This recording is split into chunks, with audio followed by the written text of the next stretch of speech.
একমাত্র ইসলামী আন্দোলন বাংলাদেশ কোরআন সুন্নাহর আইন বাস্তবায়নের অঙ্গীকারবদ্ধ বলে মন্তব্য করেছেন দলটির নায়েবে আমির মুফতি সৈয়দ মোহাম্মদ ফয়জল করিম।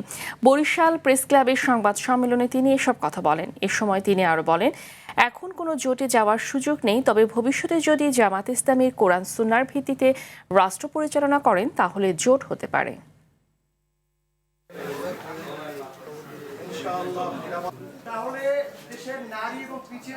মূল থিমটা ছিল ইসলামের পক্ষে একটা বাক্স।